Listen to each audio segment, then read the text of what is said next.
Welcome to ALPR, the only radio that reports what's going on within and without the ALP. I am your host, Comrade Ham. Our first story today comes from the recent debate between candidates for Premier, our own Comrade Dad and Comrade Anarcho, who showed up late to the debate and began talking about their ideas, with the moderators on the panel to make sure everything stayed civil. Whilst Anarcho and Dad agreed on a lot, the disagreements on how the federal government should be used was night and day. One of these points was how police should be used and managed. Anarcho proposing that all police should be elected locally by their communities, while Comrade Dad retorted that longest sympathies still exist in the South that may elect reactionary and racist officers, and that we need the government to make sure that no tyranny reigns in the syndicates. Overall, a poll run by Comrade Duck showed approval of Anarcho was about 50%, with disapproval at 10% and 40% being indifferent. And the approval of Dad was at 58%, with disapproval at 19% and 22% being indifferent, showing that more people have more feelings about Comrade Dad than they do Anarcho, and Dad's slightly ahead in the polls of approval rating. The poll also showed that if the election were held today, the American Labour Party would have the largest share of the vote, at nearly 40%, with the USAP at 27% and the CWR at 22%. Which means the USAP and CWR coalition would have 50%, which is not a majority, which may lead to a larger coalition, either with far later or having support and confidence in the ALP members. This is, overall, good news for the ALP. Our second story is on Comrade Camps's Permanent Revolution speech, which was recorded at the 4th Party Congress, which has finally been produced and distributed. Since then, the ALP has gained much support, especially on the East Coast.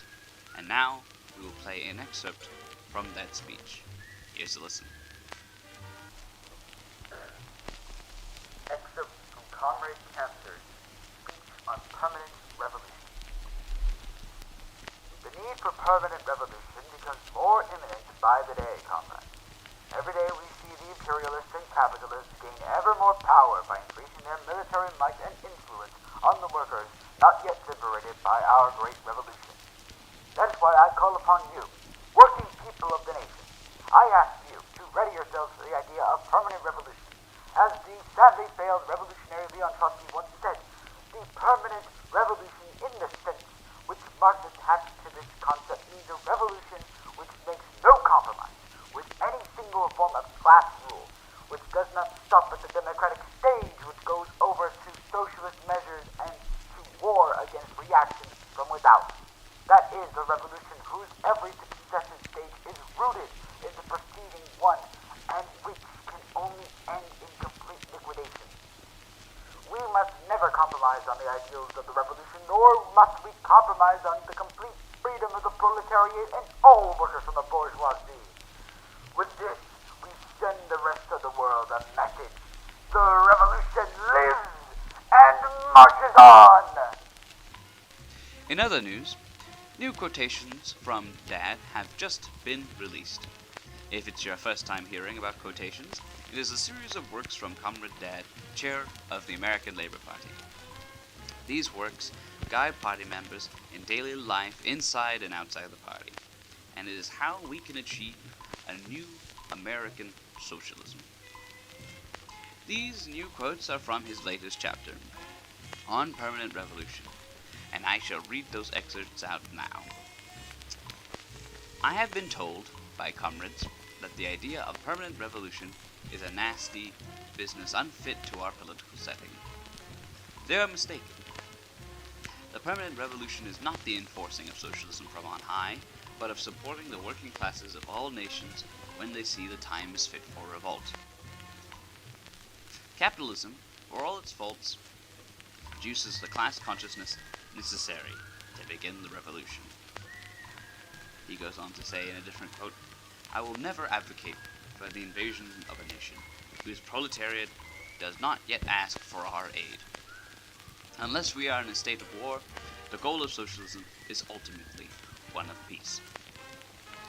The revolution must be an endless wave against the reactionary forces.